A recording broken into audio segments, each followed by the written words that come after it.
of you. Can we put that one back up? Nope. I'm Oh, back. Hey. All I'm right. slightly Well. disappointed. Yeah, I know. But yeah, Chessdude has a 2-1 lead in the series now. Still gonna find a win with the Zoo Warlock, but we haven't seen another deck from Pacoima yet. We don't know what type of mage it is. We don't know what type of warrior it is. Maybe he has an old gods theme. Maybe he has another Nope. Cthulhu mage, or sorry, a Yogg-Saron mage, and then a Cthulhu warrior to complete, three of the old gods in his deck lineup. Yeah, I actually saw that in a tournament that I think I was watching this morning or yesterday. Somebody had the triple old god lineup. They had a different one in all three decks, and the guy won his match too. And I found myself rooting very heavily for the guy Yeah. as well, because like this is just cool, and he's competing and he's winning money. I was like, this is great. But you gotta wonder if Pacoima has two control decks here. Like let's say this is Freeze Mage and just Control Warrior. Is Chessdude in a rough spot here? Because Zoo can struggle against Freeze Mage for sure. Yeah, it can, but against a lot of other control decks, I feel like Zoo's pretty good. Control Warrior Zoo is actually decent because pretty much the Warrior has to have Brawl, and Warrior lost a lot of key cards that helped them. Shield Maiden was a big one because not only does it gain health, it also fights for board really well. Deathspite is probably the biggest. Yeah. Without the threat of Deathspite, that whole like turns 3 through 5 range is just, field day for Zoo.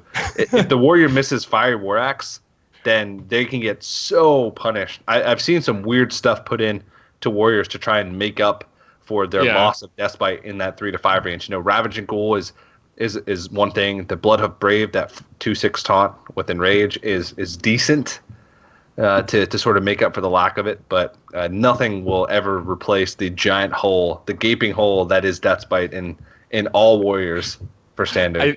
I think you just described every like Warrior player's life. Like I'm thinking of players like Sixo who are just mono Warrior players and stuff like that, and they're just like, man, just give me. I'll give you all the new cards back. You can have all of your old gods cards. Just give me back my Deathspite. That's all I ever ask. There's like a little, they probably have a RIP Deathspite in 2016 thing over there, a little tier going and stuff. But I gotta say that some of the new Warrior cards have really impressed me. I was definitely not super sold on them when I saw the spoiler, but stuff like Blood to Ichor, I was like, this card's cute. It's like a new patron enabler. It's been great. Ravaging Ghoul, man, that card has been wrecking me on ladder lately. Yeah, Ravaging Ghoul and Bloodhoof Brave combination is ridiculous because it puts so much power on the board. Okay, well, this looks like it is going to be Dragon Warrior, and I actually really like this deck.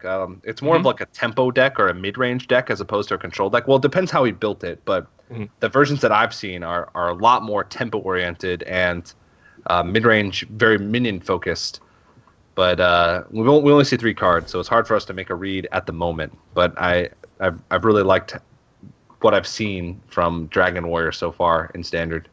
Yeah, I mean, it brings in all the control elements of Control Warrior, right? It has all the early stuff like you see Bash and Execute. It's got Shield Slam, Fiery War Axe, all those cards. And then other than that, it's just big dumb dragons that kill you really quickly or keep you alive. Like, I got to say, Twilight Guardian, that card is really good right now. We even see a Fierce Monkey. Wow, this is a pretty early board-centric version of Warrior here. Yeah, and Armorsmith. Okay. The Pacoima has a pretty anti-aggro lineup. Yeah. This is Dragon decks in the past, like the more mid-range focused Dragon decks have usually been really good against aggro. Dragon Priest, the old types of Dragon Warrior, even like Malagos Warlock tend to be decent against aggro just because, double heal bot in the past, things like that. So, but, Chessdude's got a scary hand. Darkshire Councilman is really tough for Warriors to deal with if they don't have a way to get that execute out. So Chessdude really wants to play it now because he has 3 1-drops, so he can bump that up to a 4 attack minion next turn. But he's very worried about execute. Yeah, absolutely. And Pacoima has what can be kind of a nightmare as well. He's got an Armorsmith, and he's able to hide it behind a Fierce Monkey. Anyone who's ever played an aggro deck and had Armorsmith into Sludge Belcher, this is kind of along the same line. But this Councilman, this thing can, create a lot of board states that are hard for this Warrior deck to deal with. This is one of the cards that's been newly added to Zoo. I mean, we're seeing 2 of the new cards here. We haven't seen the Forbidden Spell from him yet. I gotta believe it's in the deck, but we haven't seen it yet. But these two cards haven't impressed me. The Councilman, I definitely was like found as one of the big sleepers in this set. Yeah, it's pretty broken if you leave that thing up. I mean, it's 3 mana, and it has 5 health. That's absurd for a 3 mana card. It's out of range of so much stuff that you normally find at that range. So execute being one of the best ways to deal with it is, that's great, but, that's an execute use that's not going to be used for a Doomguard or a Sea Giant or one of those big minions later on in the game. So I still think that Chessdude is in a decent spot, especially since he is going to have stuff stick for this Defender of Argus, which is probably going to be played on turn 4. Yeah, and he gets to follow this up as well with 2 more 1-drops. So he's going to have, as you said, a good board to Defender of Argus. Got to be careful with his placement here. Make sure, I was going to say, yeah, I would definitely put this Argent Squire on the left here. One of the decks still in Hearthstone where placement really, really matters. Love seeing Micro coming into play in Hearthstone. A Chillmaw. Chillmaw could be a big deal. Yeah, there's some cards in this deck that can be a big problem for the Zoo deck when they try to go wide. Brawl is great. Chillmaw is really good. Bash can do some work here. Pacoima's got a pretty solid hand building up here for this matchup. Yeah, now, this is awkward. Where do you put this Defender of Argus, or do you have to use Power Overwhelming and tap this turn? But you don't have many more 1-drops left in your deck. Yeah. So this is okay. Yeah, he's gonna use the shield here. Yeah. I kind of would have liked to see trading in more stuff and preserving like the Divine Shield on the Argent Squire. I would have liked to see leaving like taunting up the Argent Squire and the Abusive Sergeant and trading in the Abusive Sergeant and the 1/1. Okay. So then you leave 3 minutes up on board that are all relatively strong in themselves, and so you reduce the likelihood that Brawl punishes you. But this play works better against pretty much everything other than Brawl, I suppose. So without giving perfect information, that's probably the best line for Chessdude. Chessdude does pick up a Dark Peddler, still one of the more powerful cards here in the Zoo deck, just so flexible, so good. And that's a Black Knight added to Pacoima's hand as well. This deck is not short on surprises here as well. These are some pretty cool cards that are going on here, but I haven't seen too much new stuff out of Pacoima just yet. Hopefully there's an Old God or something really fun waiting in the wings from this deck. And it looks like Chessdude's going to go ahead and go wide, and there is a Brawl waiting on the other side of the board for him. Yeah, I think Chessdude chested the waters on turn 5 and said, well, he didn't have a Brawl. He had a Blackwing Corruptor, so now I'm free to just play this. But he's probably going to get punished here, and I don't think you're going to find a better Brawl. I mean, you could try and go for value here and like Black Knight the 2/2 if you really want to, and just leave a board full of 1/1s. And if you held on the Brawl last turn, maybe he wants to hold on to the Brawl again, but when is that card going to get better? You're a tempo deck yourself, so you're sort of going to have, you're more likely to have better minions than your opponent later on in the game. So maybe Brawl is not going to really find much use, but okay, it looks like Black Knight it is.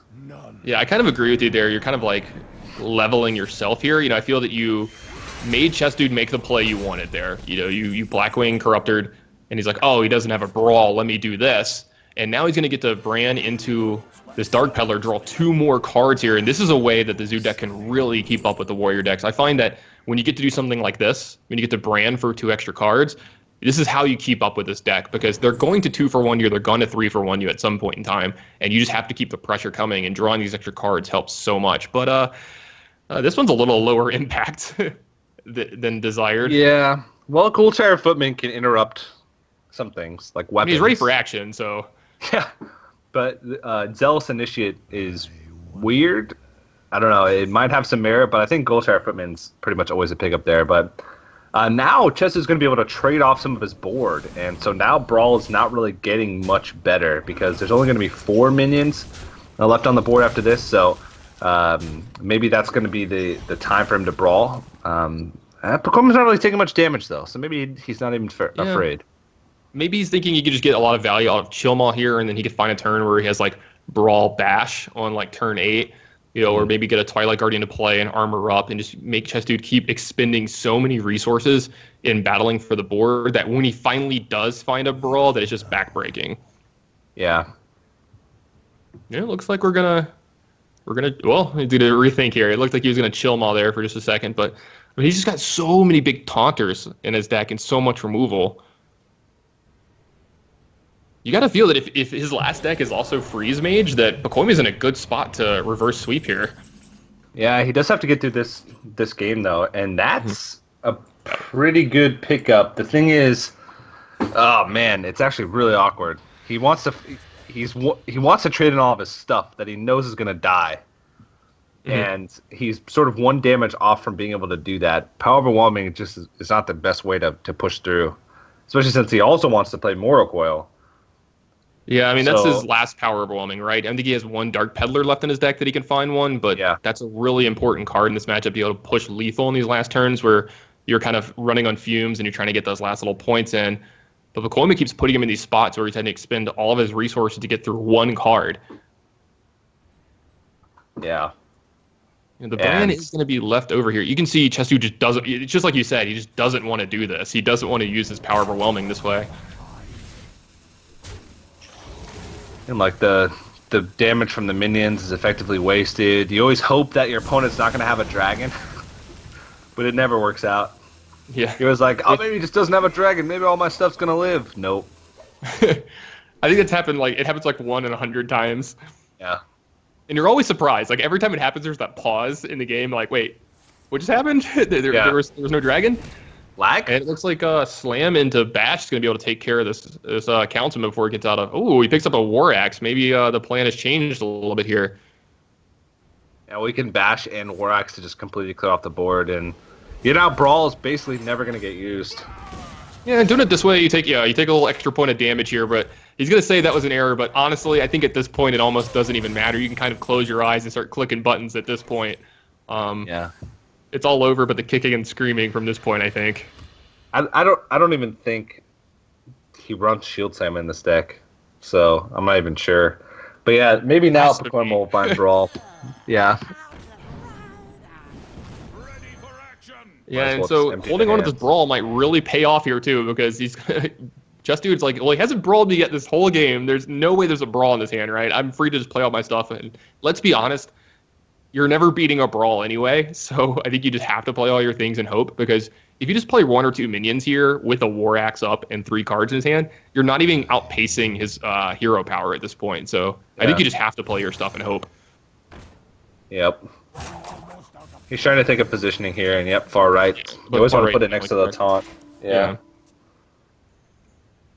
Well, there's a way Pacoima can win the game. We hadn't seen that yet. An actual threat to win the game. So maybe he can clean up a little bit after here. And looks like he's just going to go ahead and Grom here. Why isn't he brawling? Oh my goodness. I'm a little confused too. I'm so upset by this. You can hear me banging my desk in frustration. You can't see TJ at home, guys. I can. He was physically upset with that play, with the no brawl there. It's not even like that play. It's just why even put Brawl in the deck? The Brawl just seems so backwards in this deck. The deck is built for tempo, and Brawl just gets rid of tempo for both players, including yourself. So it feels like that Brawl could be something else. That Brawl could be another 5-star. That Brawl could be, I don't even know, a Harrison Jones probably even would have been better in this situation.